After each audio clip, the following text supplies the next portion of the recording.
Okay, rero Satani amaze kumanurwa ava mu ijuru, yaraje hamwe n'abamarayika be umwijima, si ukuvuga ngo ni abamarayika be ko ari we wabaremye, Satani ntawe yaremye, ahubwo ni abamarayika bagiye mu ruhande rwe. Ubwo twese kubivuga, Imana irema abamarayika yari yabahaye amahitamo nk'ayacu, yari yabahaye guhitamo gukunda Imana, kuyumvira, kuyikorera cyangwa kuyigomera. Hanyuma Satani n'abari abamarayika bari kumwe none bahisemo kugomera Imana aho kuyumvira no kuyikorera. Mu byahishe Yohana ibice 12 baratubwira ko abo bamarayika ari kimwe cya gatatu bamarayika bose b'Imana. Nidufata inyenyeri, icya gatatu cy'inyenyeri zo ku ijuru ko zamanuwe na cya kiyoka. Bibiliya ivuga mu mvugo yayo muri Bibiliya ikoresha icyo bita za metaphore, ibikigereranyo. Inyenyeri hari ibiribwa inyenyeri nk'izi nyenyeri tuzi tujya tubona ku ijuru, cyangwa mu imvugo y'umwuka abamarayika ari igihe bitwa inyenyeri. Rero nimba rero ibyahishe Yohana ibice 12 iriya kimwe cya gatatu cy'inyenyeri twagifata nk'abamarayika, ni ukuvuga ngo icya gatatu cy'abamarayika bose Imana yaremye bari mu ruhande rwa Satani. Murumva ko ari ingabo nyinshi. Amen. Ariyo byahishe Yohana 12 baratubwira umurongo wa mbere kugeza mu wa 3 kuza ku murongo wa 4. Ikimenyetso gikomeye kiboneka mu ijuru, mbona umugore wambaye izuba, ukwezi kwari munsi y'ibirenge bye, umutwe yambaye ikamba ry'inyenyeri 12, kandi yari atwite, nuko atakishwa no kuramukwa, ababazwa n'ibise. Mu ijuru haboneka ikindi kimenyetso, mbona ikiyuka kinini gitukura gifite imitwe 7 n'amahembe 10, no ku mitwe yacyo gifite ibisingo 7. Umurizo wacyo ukurura kimwe cya gatatu cy'inyenyeri zo ku ijuru, uzijugunya mu isi. Icyo kiyuka gihagarara imbere y'uwo mugore waramukwaga, kugira ngo namara kubyara yere ko kirya umwana we kimutsotsobe. Nabuze kuri 5 ni kuri 4. Nimumva? Kimwe cya gatatu. Urumva ko atari inyenyeri izituzi, ntabwo zigeze zigwa hano, cyane ko inyenyeri imwe manyenyeri menshi aruta isi ubugari. Amen. Niri zuba ni inyenyeri yacu tumurikira. Ni izuba riri muri kategori y'inyenyeri. Wabyumvise? Ku inyenyeri ntabwo zifite ubutaka nk'ubu, ni gaz. Inyenyeri ni ukuvuga ngo ibigizwe n'amagazi. Hanyuma noneho ayo magaze kubera concentration, kubera ukuruzi mu mutima wayo hari ubushuhe bwinshi, bugatuma rero ayo magaze akomeza ahinduka ibindi, hydrogene gahinduka helium gutyo. Aho niho ibintu bikoreka rero bijyanye nuko Imana igenda ikora ibyo bita les éléments. Abize chimie murabyibuka iyo bita nuzeya iriya tableau de Mendeleev cyangwa tableau périodique. Wabyumvise? Biriya byose byinshi bihera gukorerwa mu mutima w'inyenyeri. Umutima w'inyenyeri ni usine, ni factory, ni uruganda rukora ibi tugize twebwe. Amen. Ni ukuvuga ngo isi fadika iyo bita imibumbe, ntabwo yavuye mu mibumbe gutyo mu bifatika. Ni ukuvuga ngo ibigize byabanje kuba mu magaze y'amanyenyeri. Amanyenyeri niyo yabikoze. Amanyenyeri mugirangije ubuzima bwayo, umva n'imyaka byinshi, ni miliyari. Noneho igahita iturika mu buryo bwa supernova, hanyuma none bigasandara mu isanzure. Noneho amategeko Imana yahaye agenga isanzure, rimwe muri amategeko harimo ibyo bita rukuruzi, la gravité.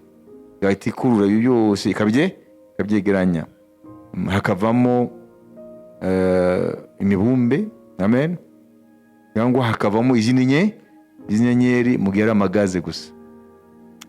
None rero amanyenyeri rero kimwe cya gatatu cy'inyenyeri murumva ko atari inyenyeri nk'izi, ahubwo n'abamarayika. Nimba rero kimwe cya gatatu cy'abamarayika b'Imana kiri mu ruhande rwa Satani, murumva ko ingabo ziturwanya cyangwa zirwanya umugambi w'Imana zirakomeye. Amen, zirakomeye. Niyo mpamvu Yesu igihe yiyerekaga Sawuli, impamvu nkwiyeretse nubwira ngo ngutume abanyamahanga ubahumure amaso, bave mu mwijima baze mu mucyo, bave no mu butware bwa Satani. Urumva ko Yesu ubwo arahamya ko na Satani afite ubutware. Amen. Amaze rero kujugunywa rero, yaraje rero ashinga ubwami bwe, amen, hanze y'ijuru ry'Imana. Uyu munsi mu byerekeye isi yacu, Imana yishizemo umwana w'umuntu. Bibiliya ivuga ko umutware w'isi ngo niwo Satani nyine, niwo mutware w'isi. Dusoma mu rwandiko rwa mbere rwa Yohana 5:19, Bibiliya tubwira, nous savons que nous sommes de Dieu, mais le monde entier est sous la puissance du malin. Tuzi ko turi ab'Imana, naho ab'isi bose bari mu mubi. Amen. Amen. Mwabyumvise? Kubera iki?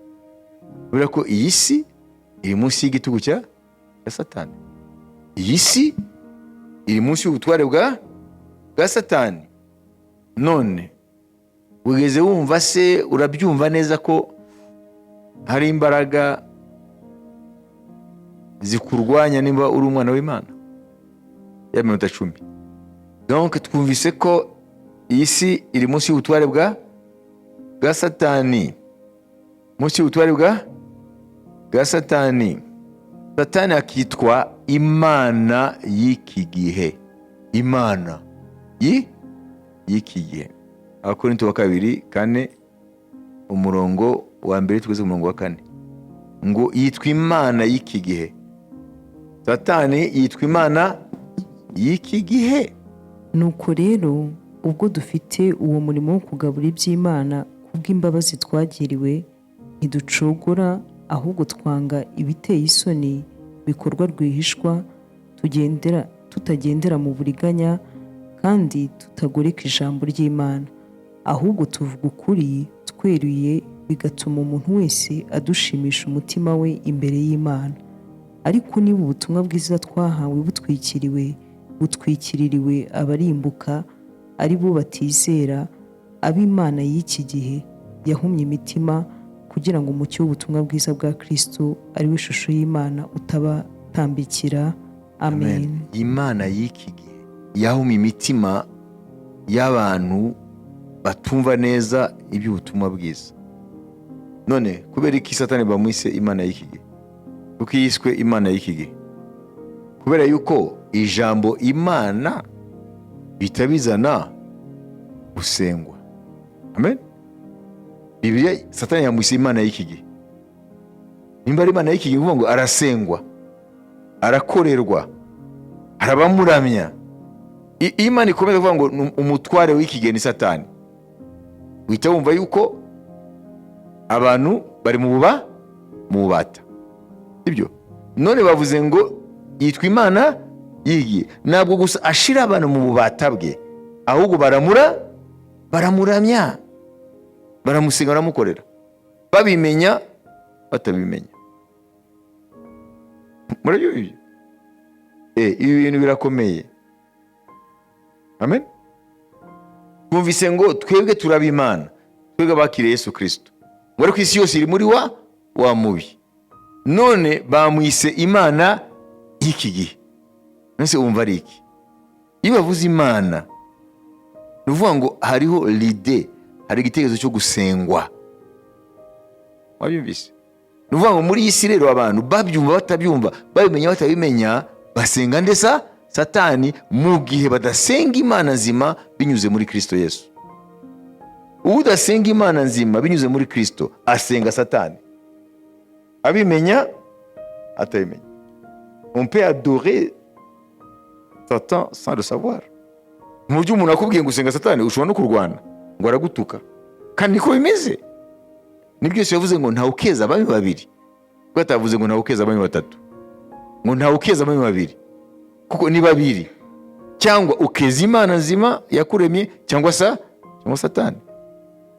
Nimba bibiri ivuga hano ngo imana y'iki gihe bahumye imitima abo bose batarasobanukirwa n'ubutumwa bwiza bwa Yesu Kristo, nuko imana ishaka gusurinya hano, ishaka kuvuga ngo satani nk'utegeka isi, nk'umutware w'isi, yafashe abantu abahindura atari abagaragu be gusa, ahubwo bamusenga.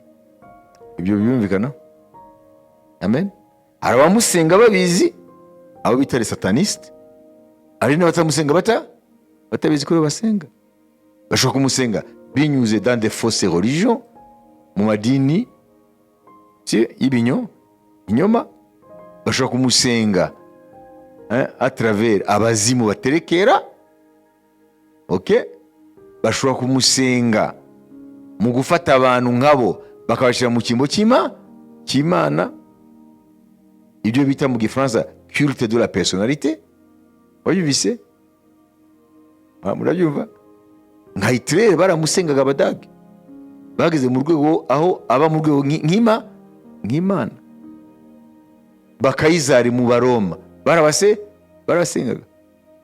N'ijambo umuntu ashaka kuvuga imbere ya Kaisari yavuga ngo divinité. Abasenateri b'Abaroma, kuko sena yavuye ni Roma ya kera, sena, abasenateri ni ijambo y'Abaro. Les premiers sénateurs sont les Romains, nibo bazanye urwego w'inteko uyu munsi. Donc les sénateurs romains, abasenateri, murabizi inteko ishinga amategeko irimo abadepite n'abasenateri, nibo bita ibyumba bibiri, sibyo? Les deux chambres bicamérales nk'uko babyita. Abasenateri hariho n'abadepite mwita intumwa za rubanda. Wabyumvise? Rero abasenateri b'Abaroma mu gufata ijambo mbere ya Kaisari bavugaga ngo divinité. None se ntabwo musoma muri Bibiliya ko n'abari Abanyakanazari n'Abanyakanazari abantu babo bavuga ngo Nyagasani, Imana Nyagasani, na Nebukadinezari na Nyagasani. Abami b'amahanga bafatwa nk'Imana kubera iki? Ni strategie ya Satani. Binyuze muri abo ni Satani baba basenga. Satani ntabwo azaza gutyo mubonye ngo nsenga. Abo ni abandi nyine kategori y'abantu bake bitwa les satanistes. Bo barabizi neza ko basenga Satani, ariko abandi bose batuye ku isi bamusenga batabizi, binyuze mu bintu bitandukanye.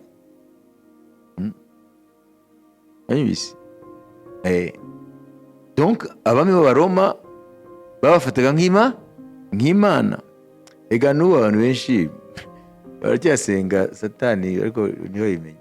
Urabona par exemple mu Bufaransa ahantu hitwa Panthéon, yitwa Panthéon nyine, iva mu Kigiriki pan theos, bivuga ngo ni imana zose, izo mana zose z'ishyanga runaka. Pan ni ukuvuga tu, theos imana, les divinités zose. Abagiriki bafite imana zabo. Imana nkuru muri zo yitwaga Zeus, cyangwa mu Kinyarwanda Zeus. Abaroma bafite imana zabo, umukuru w'izo mana zose yitwa Jupiter. Niba muzumva muri Bibiliya ngo umuntu ngo ararahiye ko azakora ikintu ngo imana zizabimpore, ntavuga ngo imana izabimpore, imana bivuga ngo Satani yafashe rero abantu b'isi bakuri Adamu amaze na Eva bamaze kwirukanwa mu ngo bya Edeni, abantu batangiye rero kwiremera imana zabo. Idolatrie aho niyo yatangiye. Mwabyumvise? Ni ukuvuga ngo rero mu Bufaransa iyo bavuze ngo umuntu ngo bamushize muri Panthéon, nk'umuntu wakoze ikintu gikomeye cyane, ari mu by'ubwenge, ari mu biki, noneho bakabona ko akwiye icyubahiro cy'ikirenga, nuko umurambo we bazawushyira muri Panthéon. Ni ahantu hose hashinguwe abantu bose babaye bakoze ibintu binashyikirwa mu buryo buhambaye, bamushyira muri Panthéon. Oro Panthéon mu byo ari cyo niho imana z'ishyanga runaka, amen, icyicaro cyazo. Nimumva ko ari wa mwuka nyine. Nuko hariya bahashyira abantu bakumva ko ari ibintu by'icyubahiro y'abantu, ariko hitwa Pantheon. Pantheon, par exemple, ejo bundi hapfuye umuntu witwa Badinter. Genda mwibuka igihe nakoraga nuze ya memoire ya droit, amategeko, nasomye ibitabo byinshi bya Badinter kuko yari umujuriste ukomeye cyane muri droit, umuyahudi ariko w'umufaransa, yarapfuye mu minsi ishize. Yanditse ibitabo byinshi cyane kuri droit, amen, by'amategeko. Uyo Badinter urumva ko bamusabye ko murambo ujya muri Pantheon. Murabyumva Pantheon, hari ipari ahantu hitwa Pantheon, niyo bashyiramo abantu ngo binashikirwa bakoze ibintu bikomeye cyane, ariko umuzi ni iyihe? Ni imana z'ishyanga runaka. Nivuga ngo rero gusenga Satani binyuze mu bintu bitandukanye ntibigeze birangira. Ushobora kuba amadini runaka, noneho bakumva ko basenga Imana, nabo basenga Satani. Hari abandi rero basenga Satani babizi, abo bitwa sataniste. Ariko ikintu kimwe Bibiliya ivuga ngo Imana y'iki gihe yahumye imitima abo bose batarasobanukirwa ubutumwa bwiza bwa Yesu Kristo, ngo Imana y'iki gihe yabahumye imitima. Kuko Imana itavuze ngo umutware w'iki gihe yabahumye imitima. Arahandi Imana ivuga umutware w'isi, ariko hano bavuze Imana y'iki gihe. Nuko Imana ishaka gusurinya ko Satani muri isi arasengwa. Nuko Imana nzima abayimenye bayisenga, na Satani nabo baramusenga. Dusubire muri umurongo wa 4. Mwabyumvise? Nimba udasenga Imana nzima muri Kristo, usenga nde? Satani. Ubyemera? Ubyemera. Ubimenya? Utabimenya. Uwo murongo umwe gusa, uyu wa 4. Aribo batizera, abo Imana y'iki gihe, cyangwa uri ku wa 3. Ariko niba ubutumwa bwiza twahawe butwikiririwe abarimbuka, aribo batizera, abo Imana y'iki gihe yahumiye imitima, kugira ngo umucyo w'ubutumwa bwiza bwa Kristo ari we shusho y'Imana utabatambikira. Amen. Muvise se Imana y'iki? Le Dieu de ce siècle. None bavandimwe, mukurikire tukurikije umutwe twavuze. Nuvuga ngo Satani yafashe iyi si arayigarurira. Abantu uko bagiye bagwira, bagenda buzura isi, bagendaga basanga ubutware bw'umwijima aho hantu. Reka mbaho urugero. Nitugana muri Daniyeli ibice 10, igihe marayika Gaburiyeli yatumwe kuri Daniyeli, hanyuma akamara iminsi 21 mu kirere cy'Ubuperesi, avuga ngo umutware w'Ubuperesi yarandwanije, yatumye ntakugeraho, kugeza aho Imana yatumye Mikayeli kugira ngo aze amfashe.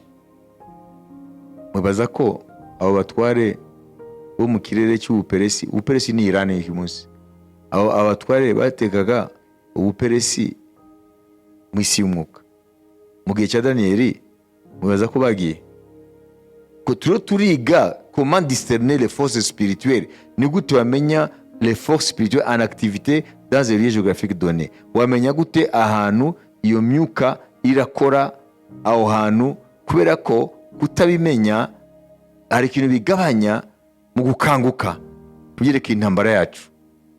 Amen. Amen. La plus grande stratégie de l'ennemi, c'est de te faire croire qu'il n'existe pas. Et nous avons stratégie ya mbere, umwanzi cya mbere kugira ngo akuneshe, abanza kumvisha ko atariho. Nuvuga ngo stratégie ya mbere ya Satani ni ukukumvisha ko atariho. Iyo amaze kumvisha ko atariho, umaze gutsindwa, aba amaze gukunesha deja. Amen. Gasubire muri Daniyeli twumve ibyo marayika Gabriel yabwiye Daniyeli. Iyi ni revelation Imana yahishuriye abantu babimenye. Daniyeli ibice 10 ku murongo wa wa 12 ugeze ku murongo wa 13. aherako arambwira ati witinya Daniyeli, kuko uhereye ku munsi watangiriyeho gushishikarira gusobanukirwa no kwicisha bugufi imbere y'Imana yawe, amagambo yawe yarumviswe kandi niyo anzanye. Ariko umutware w'ibwami bw'Ubuperesi amara iminsi 21 ambuza. Nyuma Mikayeli, umwe wo mu batware bakomeye, aza kuntabara, ntinda mu bami b'Ubuperesi. Amen. Hano mabugiki turukije twasomye mbere, yavuze ko ninde wamuhagaritse ntagere kuri Daniyeli? Umutware w'Ubuperesi. Ari Ubuperesi mumenye ko ari Iran. Umutware w'Ubuperesi, sibyo? Hanyuma arangije kuri 13 avuga iki? Ngo nagumye ari nijamo ari 13. Yabanje kuvuga umutware w'Ubuperesi. Hanyuma 13, ariko umutware w'ubwami w'Ubuperesi amara iminsi 21 ambuza. navuze kuri 13. Niho komeza. Nyuma Mikayeli, umwe wo mu batware bakomeye, aza kuntabara, ntinda mu bami b'Ubuperesi. Kubera iki babaye benshi? Twasomye igihe twagereranije inzego z'Ubudagi mu gihe cya Hitler mu ntambara ya kabiri y'isi. Bavuze ko hari Hitler niwe ari ku isonga, hari abajenero, hari abayobozi b'ingabo mu bice bitandukanye, hariho infanteri abarwana ku butaka, hariho armée de l'air abarwana mu kirere, hariho armée navale abarwana mu nyanja. Buri gihe gifite abayobozi. None akaba rero n'abasirikare noneho bari ku rugamba. Ibyo cyo twabonye.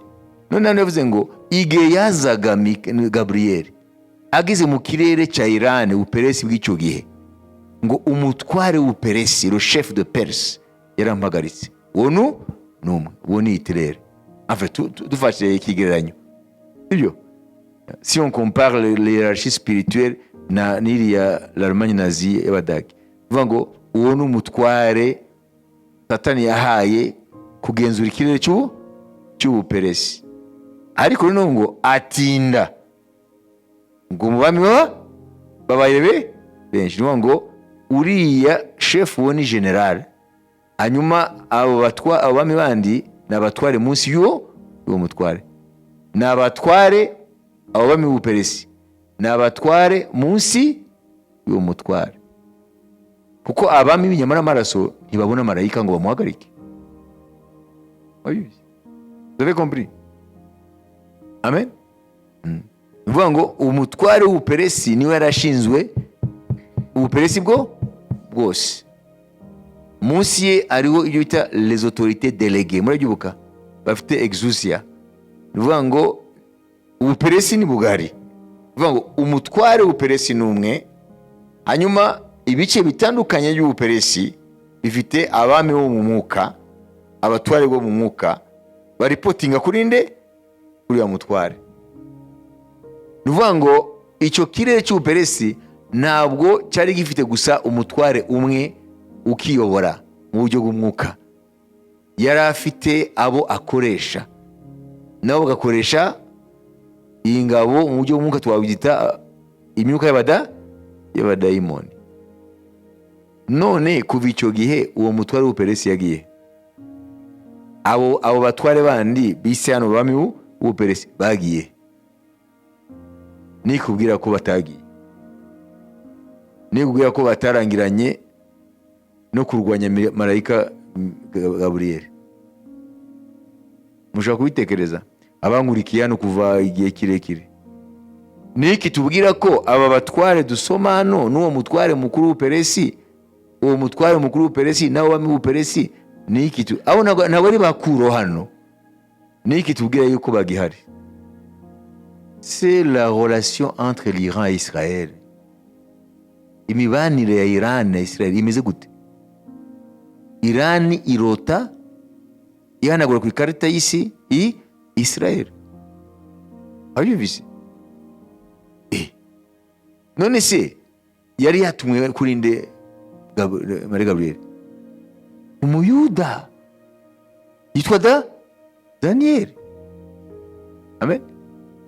Wibise kubera ko ubuperesi nibwo bwateka isi, kandi ubwoko bw'Imana, amen, bwari bwaratwawe nk'inyagano muri Babuloni. Icyo gihe Babuloni igwa munsi y'igitugu cy'ubuperesi, Abamedi n'Abaperesi.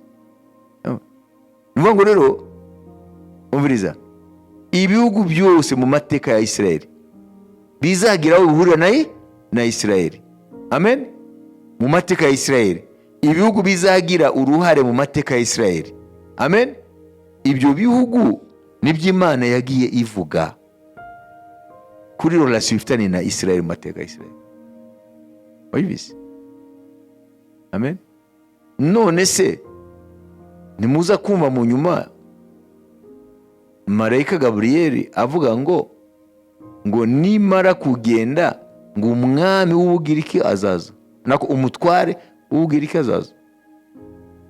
None kubera iki? Ko ari muri Irani uwo mwanya marayika Gabriel, ibyo mu Buperesi agiye kuvuga gute iby'Uburayi, kuko Ubugiriki buri mu Burayi. Kubera iki? Ngo nimara kugenda umutware w'Ubugiriki azahitaza. Yuriye turabizi mu mateka yuko Ubugiriki nibwo bwasimbuye Ubuperesi. Muyumvise? Ni ukuvuga ngo Ubuperesi buzaza bukureho, buhindura amateka y'iki gihugu nako Ubugiriki buzaza buhindura amateka y'Ubuperesi, ko Ubugiriki bwa Alexandre le Grand nibwo bwasinze Ubuperesi. Muyumvise? Ni ukuvuga ngo ibyo bihugu, ibi bihugu tubona ku isi, amen, ibikoreka muri byo bibanziriza mu isi y'umwuka. Impinduka zikomeye ku isi mu bihugu zikorwa mu isi y'umwuka. Gabriel, aleluya, aranayishura yuko igihe Dariyo umwami w'Abamede yatsindaga Babuloni ku ngoma y'umwana Nebukadinezari, ngo ni igihe nari kumwe nawe umufasha. Ni ukuvuga ngo rero Abamede gutsinda Babuloni, aleluya, mu kinyejana cya gatandatu mbere ya Yesu, Gabriel yabigizemo uruhare. Nite mukunda ko dusomere, ariko muri urabyumva se? Umugabo 20 kugeza kuri 21 na 11 mu wa mbere, sinzi mu Kinyarwanda. Komeza handi warugeze cyagihe. Nuko none nzanywe no kugusobanurira ibizaba ku bantu bawe mu minsi y'imperuka. Kuri 20 arambaza ati, uzi ikinzanye aho uri? Dore ubu ngiye gusubirayo kurwana n'umutware w'Ubuperesi. Nimara kugenda umwami w'Ubugereki arahera ko azi. Tugumizaho. Umwami w'Ubugereki. None amateka tubwira iki? Ubwami bw'Ubugiriki niyo bwasimbuwe bw'Abaperesi. Amen. Hano ariho aravuga ku ngoma y'Abaperesi, ariho aravuga ibizaba nyuma y'Abaperesi bazasimburwa n'Abagiriki. Komeza. Ariko ndagusobanurira ibyanditswe mu byanditswe by'ukuri, kandi abo nta wundi dufatanije kubarwana keretse Mikayeli umutware wanyu. Niwumva ko ari intambara yo mu mwuka, ngo nta wundi dufatanije kubarwanya atari Mikayeli nde? Umutware wanyu. Bande? Ubwoko bw'Imana ari Isirayeli. Arara bivuga abwira Daniyeli. Amen. Hanyuma kandi nanjye mu mwaka wa mbere wo ku ngoma ya Dariyo w'Umumedi nahagurukijwe no kumufasha no kumukomeza. Amen. Twe twumvise gusa ko Dariyo w'Umumedi yarateye Babuloni aratsinda. Ibyo nibyo amaso y'abantu yabonye. Naho kumbe byahereye mu mwuka. N'uyu marayika watumye ubwami bw'Ababuloni buhirima bugasimburwa n'ubwami bw'Abamedi. hano ntabwo mwumva ibyo ari byo. Ni ukuvuga ngo ibi tubona mu isi ni projection iba mu mwuka, ituruka mu isi y'umwuka. Nidushaka guhindura ibintu rero muri iyi si iboneka, tukwiye kubihera mu mwuka. Imana ishimwe. Nidushaka guhindura ibintu muri iyi si, mu mahanga, amen, mu gace runaka duherereye, tukwiye kubihera mu mwuka. N'imbaraga zihindura ibintu mu isi zituruka dushingiye kuri ibyanditswe byera. Imana ishimwe. Haleluya. Ntugende kuvuga ngo kariya gace ngo ni agace kavumwe kahebwe, ngo dore n'abasinzi n'abana nabo ni ubusinzi gusa, ingo zirasenyuka, uradekiriva agace runaka, ariko kugezaho ntacyo urakora. Kuko ikituma ibyo bintu bimera gutyo muri ako gace bituruka mu isi y'umwuka. Amen. Hariya niyo hahinduka, amen, ku rubuga rugaragara rw'ubuzima bw'abantu, ni ngombwa birahinduka. Amashyi menshi ku Mwami Yesu Kristo. Ni mu byumva se? Amen. Haleluya. Rero nimba twemera ko uduce dutandukanye tuba mu isi n'abantu bahatuye n'ibihari biri munsi y'ubutware bwa Satani binyuze muri za nzego zitandukanye z'ubuyobozi bwe, ni mu kurwanya, amen, abo babase aho hantu n'ibintu byaho n'abantu baho, niyo dushobora kubona impinduka, amen, mu bantu bari aho hantu no mu bintu by'aho hantu. Amen. Naho ubundi ntibashobora guhinduka mu buzima bwabo, kuko imbaraga zibabase ntabwo bazibona kugira ngo bazirwanye, ahubwo bo barwana n'ingaruka batezwa n'abo bakuru umwijima mu isi y'umwuka. Noneho ugasanga rero ils attaquent les symptômes au lieu d'attaquer la racine du mal. Bataka ingaruka aho kuataka ikibitera. Nujya kurwana n'umuriro mu mubiri w'umuntu, fièvre, nujya kurwanya fièvre, sibyo, ukamuha paracetamol, uzakomeza kumuha paracetamol nazo zimwice, kuko fièvre ntabwo ari indwara, ni cyerekana ko hariho infection. Ukwiye gushakisha igitera wa muriro. None abantu rero bo bataka fièvre, bataka iyo babona ubusinzi, uburaya, drogue, ibiyobyabwenge, ubukene bwa karande, sibyo, ingo ziguma zisenyuka n'ibindi, ubujiji. Nujya kwataka ibibonesha amaso, wowe uravura fièvre, uravura umuriro, aho kujya kwa muganga bapime ikiwutera. Hano Imana rero yakuyeho rido, yakuyeho umwenda udukingira isi y'umwuka, ariyo soko ya comportement y'abantu, soko y'ubuzima abantu barimo. Niyo mpamvu itorero rikwiye guhumuka kugira ngo rirwanye intambara nyayo, rirwanire ku rubuga nyarwo, rirwanye abanzi ba nyabo, kandi bakoresha intwaro za nyazo. Imana ihabwa icyubahiro. Nibyo dusoma hariya, tumaze kumva ngo intambara yacu si inyama n'amaraso, n'abanzi bacu si abantu b'inyama n'amaraso. Niba tubwira hariya Abakorinto wa kabiri ibice 10:35. Nubwo tugenda dufite umubiri w'umuntu, ntiturwana mu buryo bw'abantu, kuko intwaro z'intambara yacu atari iz'abantu, ahubwo imbere y'Imana zigira imbaraga zo gusenya ibihome no kubikubita hasi. Dukubita hasi impaka n'ikintu cyose cyishyiriye hejuru kurwanya kumenya Imana, dufata mpiri ibitekerezwa mu mitima byose ngo tubigomorere Kristo. Amen. Haleluya. Nubwo tugenda nk'abantu, nubwo turi mu mibiri y'abantu, ngo niturwana mu buryo bw'abantu, ngo kuko intwaro Imana yaduhaye turwanisha ntabwo ari zo mu buryo bw'abantu, si intwaro z'inyama n'amaraso, ntabwo ari amabombe ibihugu birwanisha n'izi ntwaro barwanisha. Amen. Haleluya. za drone barwanisha, amamisire barwanisha, ngo ariko ngo kuko ari iz'Imana, ngo zifite imbaraga mu Mana zogira gute, zo gusenya ibihome. Ibyo bihome biba hehe? Les forteresses, ibihome biba hehe? None kugira ngo Satani ashire abantu mu gace runaka, abashire munsi y'ubutware bwe, abibashishwa n'iki? Abibashishwa n'iki? Tuvuge agace runaka kuzuyemo ubusinzi, kuzuyemo ubusambanyi, kuzuyemo ibiyobyabwenge, kuzuyemo urugomo.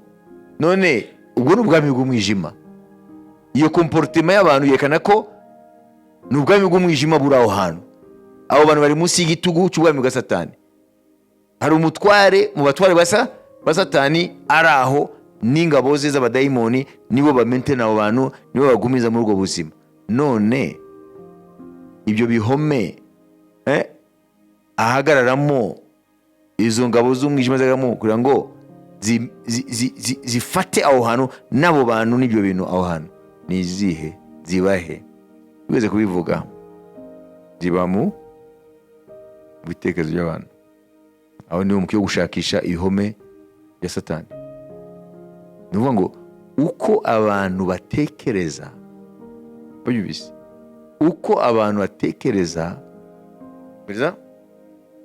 uko Satani yubaka ibihome. Donc Satan injecte des pensées. Satani asuka ibitekerezo mu mitwe y'abantu. Ibitekerezo bigakreya attitude, uko abantu babona ibintu, uko bahagaze, par rapport ibazengurutse. Babyumvise? Ibitekerezo bikabyara attitude, uko umuntu ahagaze. Okay? Nyuma attitude igakreya behavior, comportement, uko abantu bitwara. Uko niko bimeze. Iyo niyo nzira Satani akoresha ngo yiganze yifatira abantu. Uzasanga tuza kubibona ukuntu bihamirizwa n'ubuzima uziwe bw'abantu. Babibise uko abantu ntabwo ari inyama n'amaraso gusa byigenze. No. Babibise abantu ntabwo ari les hommes ne sont pas un conglomérat d'atomes et de molécules. Ntabwo ari mu biri nyama n'amaraso n'amagufa byigenza. Bafite ibitekerezo. None abo bakuru bari mu isi y'umwuka, mu gace runaka k'isi, bajugunye iki? Ibitekerezo mwana muri wa muntu w'imbere. Ibitekerezo bikarema iki? Attitude. Amen. Uko umuntu yitwa attitude, uko umuntu ahagaze imbere y'ibintu n'abantu. Attitude bose simbizi mu Kinyarwanda. Attitude igakreya rero uko umuntu yitwara, comportement, behavior, bad behavior or good behavior. Ukitwara nabi cyangwa neza bihera hehe? Mu bitekerezo. Hanyuma bikabyara iki? Attitude ni iki? Attitude ntabwo ari behavior, ntabwo ari comportement. No. Uriya muntu afite attitude mbi. Ni ukuvuga ngo ni ukuntu umuntu nubwo nta kintu arakora, ariko wamureba ukabona yuko ashobora gukora ikibi cyangwa ikiza. Iyo ni attitude rero. Izo levels eshatu muzandike. Attitude murashira mu cyo mushaka, ariko mwabyumvise ibyo navuze. Amen.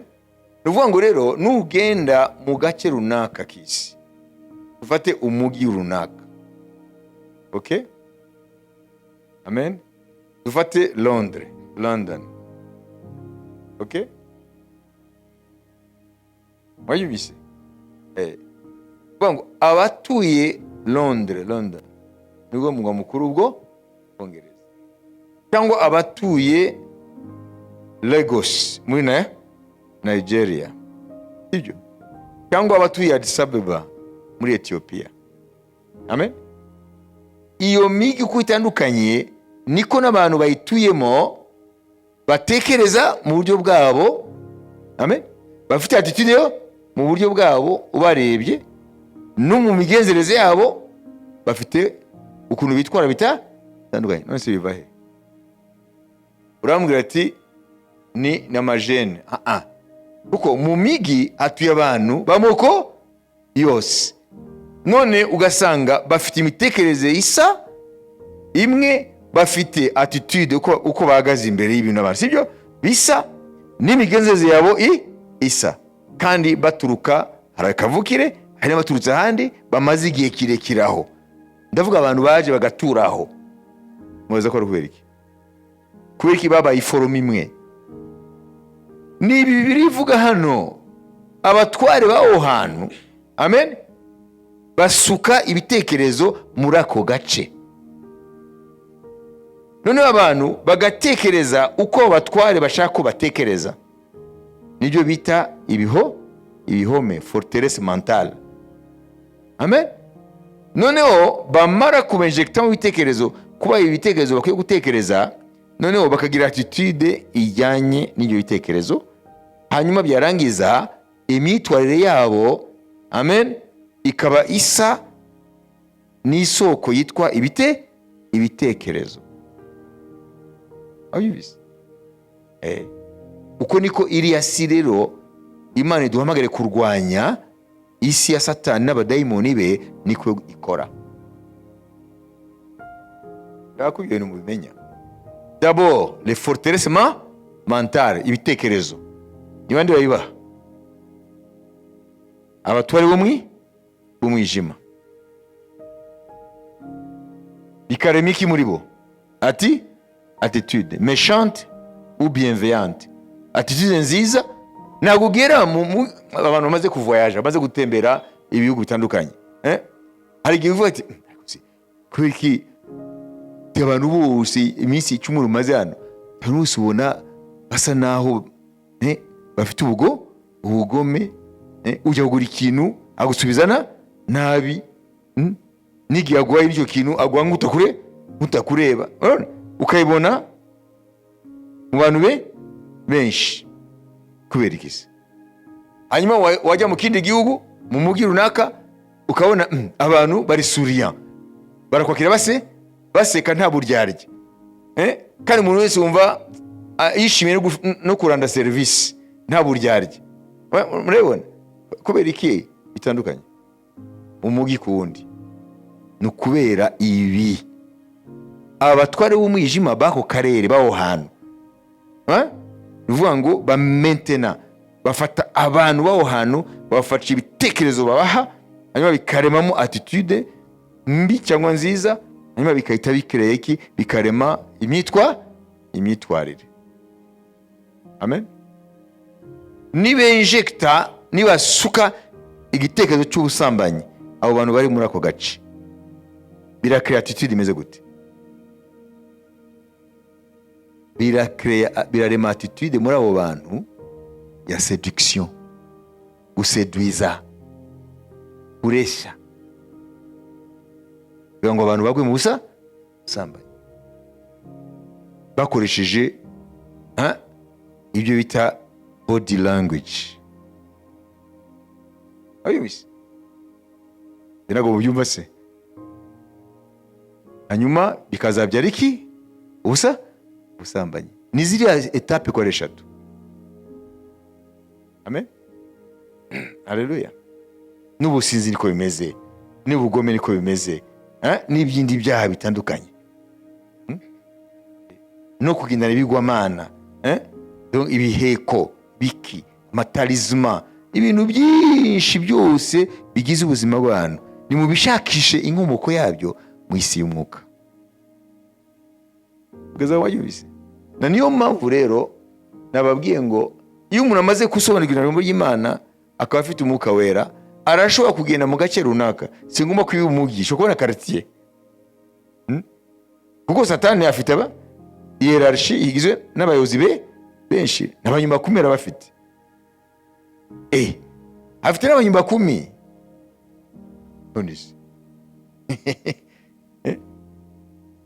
none se Imana ivuga ngo abamarayika iya kategori yo hasi ngo ni imyuka tumwe mu isi ukora bazaragwa agakiza. Numva se ko bagenda nabo mu magurupe. Amen, haleluya.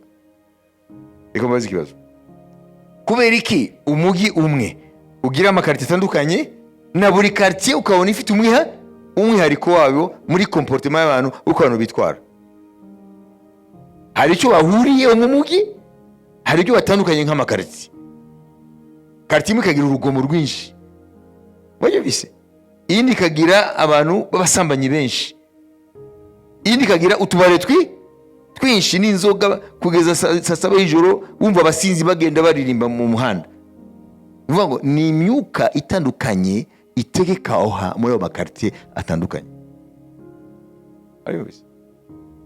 Ahandi ugasanga muri iriya area ari ahantu n'itorero iyo rigiye rikavuka hariya riri diviza, riricamo ibice. Wasanga ugasanga umwihariko w'amatorero y'aho hantu nimba yaranavutse umwihariko wayo no kuma birema ibice. Niho ushaka ikibazo uragishakira he? Ngo nabakoze Imana ngo badashobotse? None uvuga ngo mu bategeka aho hantu harimo umudayimoni yo kwirema ibice. Bumuzaguma barwana ngo uriya badashobotse. Nawe ni umudayimoni wa dayimoni bashinzwe aho hantu. Hari umudayimoni yo kwirema ibice, aguma suka ibitekerezo byo kwirema ibice. Nimba ari abayobozi batanu b'itorero bayotorero none umwe sitakamusuka asike bibaza ko afite ijambo wenyine, oranye ndarifite, aragiye afashe igice baririmbyi arabatwaye nawe agiye hariya naho nyine harirema ibice. Reka murinda kuba benshi ngo uyo dayimoni ngo bakoreshe. Mushobora kuva mu itorero ry'abantu 100 mukagira mutange muri abantu 10 mukitara mureba ibice kandi muri 10 batanu n'abatanu aho bagiye muri karite n'abakirema ibice. Ibyo ni muje mubibona, mubaza ko gusa ngo ningeso mbi z'abo bantu gusa bituruka mu isi y'umwuka. Hari agace aho n'abantu umugabo n'umugore basanzwe bumvikana aho bari batuye. Je mfite ubuhamya mbabwira mu bintu nzi. Umukozi w'Imana Umufaransa, ni couple famille y'Abafaransa bavuye mu Faransa baza kwiga ijambo ry'Imana muri Amerika mu ishuri muri twa Kenneth Hagin, sibyo? Hanyuma barangije ishuri rero rya Bibiliya, noneho bayoborwa kujya gutangira umurimo w'Imana i Burundi. Mwabyumvise? Bumvikana ari famille ini bageze i Burundi rero, mwabyumvise? Noneho ingorane zatangira ubu baratandukanye. Murabyumva? Mwabyumvise? Ni ukuvuga ngo rero hariho imyuka ikora, aho ushobora kuvuga ati kubera iki ako gace runaka. Sijya kuvuga ko i Burundi gusa niho batandukana abashakanye, n'urugero mbahaye. Kubera iki agace runaka amadivorce ari menshi mu buryo budasanzwe? Nimushakisha ahandi ni mu isi y'umwuka. Ni esprit isuka ibitekerezo. Uyu yavuga A undi akavuga akumva B. Gabi ntambara zidashira. Rero icyo tubonye hano niki? Twabonye yuko Satani amaze kuva mu ijuru amanukana kimwe cya gatatu cy'abamarayika, hanyuma bibiri ya gatatu byasigaye Imana yahise ibivanamo amahitamo. Bashaka ibyo Imana ishaka, banga ibyo Imana yanga. Bariye bibiri ya gatatu ntibazigera bigomeka ku Mana, ariko kimwe cya gatatu cyo cyarigometse byararangiye cyane navumwe, kandi ngo kiritegerejwe mu ruta tazima. Yesu aravuze ngo abanyabyaza babwira ngo nimugende mu muruta zima wateguriye Satani n'amarayika be. Wabibise? Noneho amaze kuza rero twabonye ko muri iyi si yahise ashinga ubwami bwe, kandi buri gace k'isi yagahaye abatware nabo bakagira abo batwara. kugeza ku mudayimoni muto wa nyuma. Abo rero nibo bagumiza isi mu mwijima wo kwanga Imana no gukora ibyo Imana idashaka. Amen. Uko ni kuri ukiye kumenya. Hanyuma ko bumvise ko barakora ngo bazanire Satani gusengwa n'abantu, kuko bamwise imana y'iki gihe. Hanyuma rero abo rero n'abanzi b'Imana b'abadayimoni munsi y'ubutware bwa Satani. Yesu rero yaje ngo ayishure ibyo byose byari bishwe. Isirayeli impamvu amahanga atigeze ayikunda none uyu munsi ni imigaragambyo iraba mu universite ku isi yo kwamagana Isirayeli. Niyo myuka nababwiraga, niyo myuka nababwiraga marayika Gaburiyeli na Mikayeli bahanganye nayo mu gihugu cy'Ubuperesi icyo gihe. Uno munsi ni Iran, kandi iyo myuka iracyahari kuko iracyategeka Iran. Niyo mpamvu Iran igirota rimwe ikanguka ikarimbura Isirayeli ikayiganagura kuri carte y'isi. Ni intwaro ya kirimbuzi, bombe nucleaire. Iran iri hafi kugeraho n'imitarayigeraho. Intego ni ntabwo ari kwitera muri Iraq, ntabwo ari kwitera mu Bufaransa, kwitera muri Isirayeli. Ni ya myuka nyine wabyumvise. None mu Isirayeli rishya rero Satani yaronse undi mwanzi, ni itorero. Urumva? Satani yungutse undi mwanzi, ni itorero. Iriya myuka nyine y'abadayimoni yanga Isirayeli niyo yanga ni itorero. Wewe rero uri mu itorero rya Kristo, nimba utabizi wowe ufite ikibazo. Na niyo mpamvu rero Satani yibasira amatorero akayakubita hasi. Urumva? Cyangwa ayandi ntawe cyo nakimwe amutwaye kuko nagwa amurwanya. Ariko itorero rirwanya Satani rizumva umuriro wa Satani. Niyo mpamvu nabahaye iminota 10 ngo umunsi atekereze iyi ntambara urayumva. Ese hari intambara yo mu mwuka wumva? L'absence d'une guerre ne signifie pas que la guerre n'existe pas. Kuba utabona intambara n'amaso yawe sivuga ko intambara idahari, kuko hari intambara zihari nubwo utabona ibintu biturika. Wabibizi? Amen. None kugeza uyu mwanya niki kintu twumvise ko urubuga Satani akoreramo ni ibitekerezo by'abantu. Na niyo mpamvu imigani niyo tugarukira ibice 4 ku murongo wa 23 baratubwira aho ukwiye gucunga cyane. Tuwe tujya gucunga hatariho. Dore aho ukwiye gucunga cyane Bibiliya yakubwira. Rinda umutima wawe kuruta ibindi byose birindwa, uko ariho iby'ubugingo bikomoka. Amen. Amen. Kuko Imana itavuze ngo rinda isambu yawe cyane. Kuko Imana itavuze ngo genda urinde gakondo yawe cyane nka yindi ya Naboti, Yezabeli na Ahabu bamuguje. Kuko Imana itabwiye umugabo ngo rinda umugore wawe cyane, cyangwa umugabo ngo rinda umugore ngo rinda umugabo wawe cyane, cyangwa umugabo ngo rinda umugore cyane. Kuko Imana itavuze ngo rinda amasambu yawe cyane. Kuko Imana itavuze ngo rinda abana bawe cyane. Kuko Imana itavuze ngo rinda imitungo yawe cyane. Rinda umutima wawe kuruta. Kubera iki? Kuko hariya niho rubuga Satani arwaniramo. Kuko ibitekerezo biba muri ame, kandi ame ni umuntu w'imbere. Iyo bavuze umutima ntibavuga umutima w'inyama abaganga bashobora koopera y'urwaye, bavuga umuntu w'imbere, l'homme intérieur, inner being.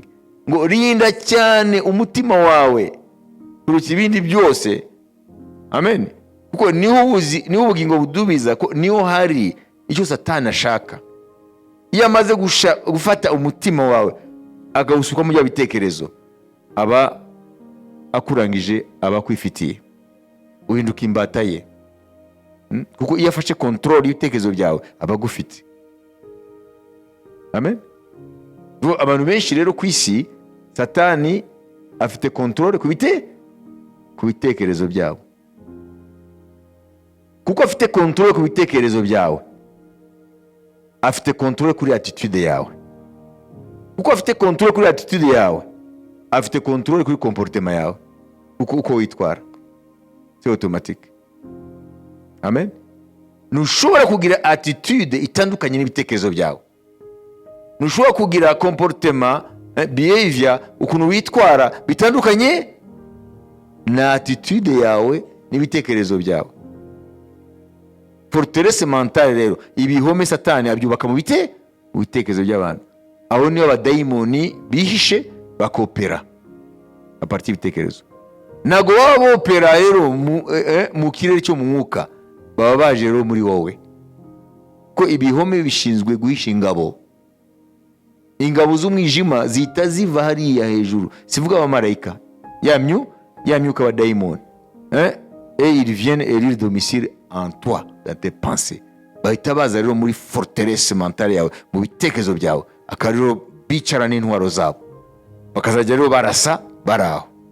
Niyo mpamvu mwari kumwe n'umuntu, nta mpamvu ntaki, mumeze neza, murasangira icyayi, hanyuma mu kanya utazi ibintu yaturutse, amabombe y'amagambo agatangira, mwibaza ko ari ikizi.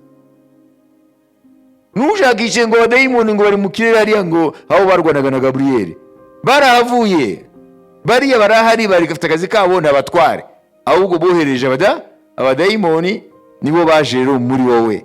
Aho rero niho bari na niho barasira ya myambi yaka umuriro. Gasanga umuntu atangiye kugutuka, amagambo atangiye gusohoka, kumbe n'abadayimoni bishe mu bihome by'ibitekerezo, aho niho barasira. La preuve nuko kuko badaposeda uyu muntu. Narabwiye ka ya possession na influence, murabyibuka?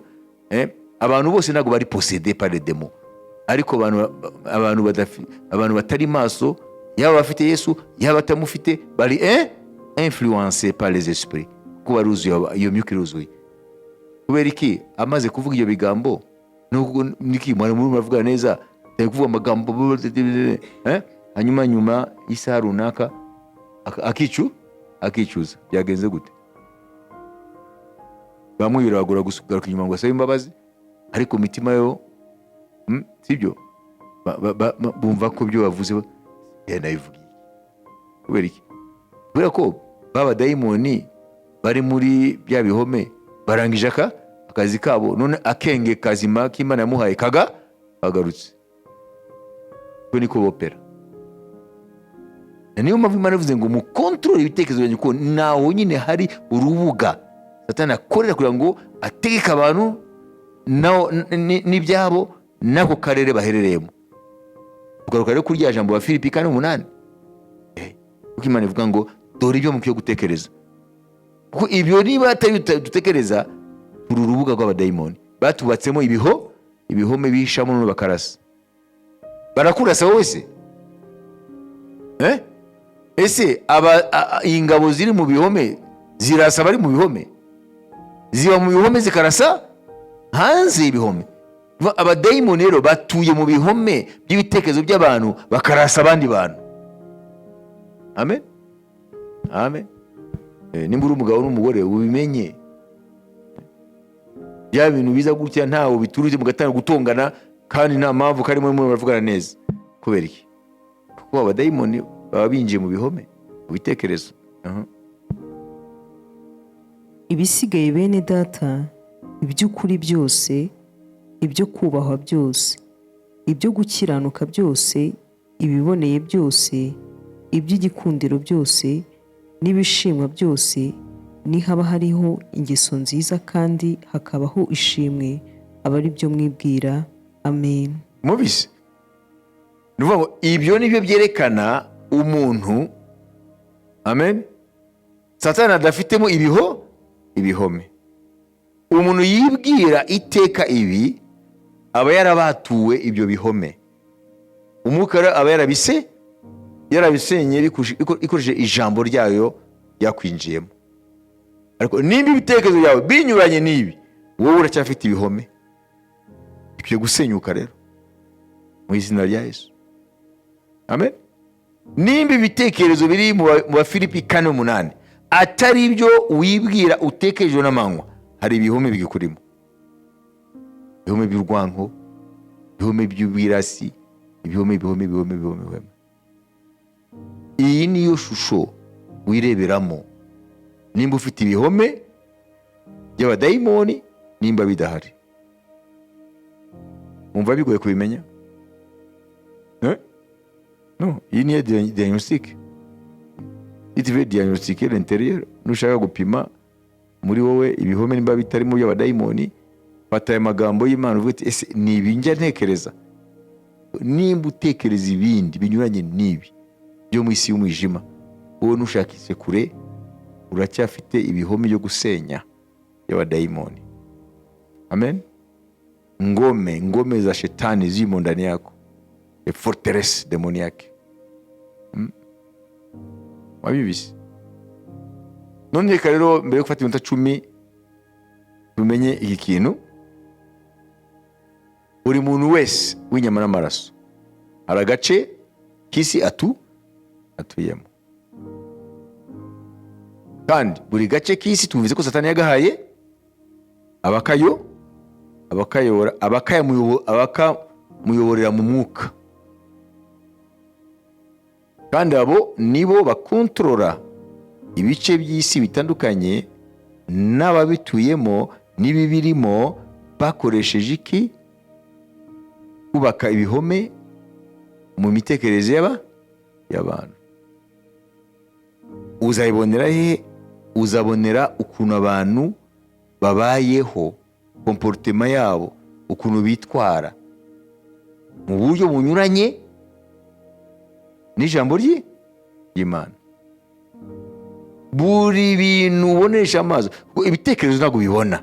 Ushobora kumva amagambo y'abantu bavuga ukamenya ikibarimo, nimba harimo ibihome by'abadayimoni cyangwa niba ari Imana ituye muri bo.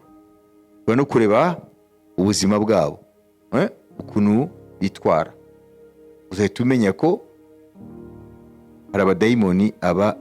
Nabwiye ngo numara kugira exercice spirituel, numara kugira imyitozo, amen, uzahita umenya nibura 80% y'amadayimoni ariho aropera mu gace runaka mu buzima bw'abantu.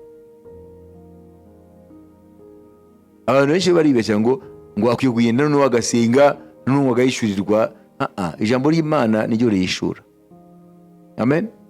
Nuvuga ngo rero ukwiye kumenya ngo ubu nibwo buryo bwo kumenya nabahe badayimoni bakurwanya ijoro n'amanywa, ngo nawe ushobore kubarwanisha intwaro z'Imana. Amen. Nashaka mbaye iminota 10, simvuga ngo uvugane n'undi. Wowe bwawe reba gace utuyemo, ukurikije iyi shema twaguhaye, ukurikije ubu buryo, hanyuma urahita umenya. Nushaka kubyandika muri agenda yawe, urahita umenya abadayimoni urwana nabo bariho. Reba amagambo abantu bavuga, umva amagambo abantu bavuga. Iyo wumvise amagambo bavuga, amugaci werereyemo, ibitekerezo bye singutuma ugere ko ntwabibona, ariko amagambo urebe attitude yabo, uko bahagaze. Si n'abantu bakunda ukuri ijambo ry'Imana, n'abantu bafite attitude ya méfiance, sibyo? Bafite ariho nk'igihugu mu bihugu y'Uburayi kitwa Bulgarie. Bulgarie bavuga ko ngo n'abantu bimefiya n'umunyamahanga. Nibaza ko ari Bulgarie niba ntibeshye, bari mefiya n'umunyamahanga. Nukuvuga ngo umuntu wese utari umunyamahanga ku mpamvu zitandukanye ugiyeyo, biragoye ko wagira inshuti, kuko bari mefiya. Apana kuvuga ngo abirabure gusa, abanyamahanga. Nuvuga ngo bafite distance. Nimba ugiye ku mpamvu zo kwiga cyangwa gukora, uzamara imyaka n'imyaka nta muntu ukuvugisha. Uhita umenya rero mu isi y'umwuka rero iyo attitude, amen, na comportement yabo wenda ijyanye n'ibyo, irakwereka mu isi y'umwuka nibiye bikomangoma, niye myuka abadayimoni nibaye batware baganza aho hantu. Rero nimba uri umukristu, uhita umenya umwanzi wawe uwo ari we, n'ukuntu warwanirira abo babirigara mu gihe ubarimo. ukuntu barwanira intambara mu isi y'umwuka. Ese ibyo mwabibise? Amen. Nagiye mfata ingero z'ibihugu bya kure kugira ngo ntuze kugira ibibazo uvuga ngo nakuvugiye ahantu hawe. None si intambara se turimo? None se nayo n'umudayimoni erega wo kutashaka kwemera ukuri. None ashaka ugende rero mu minota 10 ugiye kwiga iki? Ugiye kwiga iki?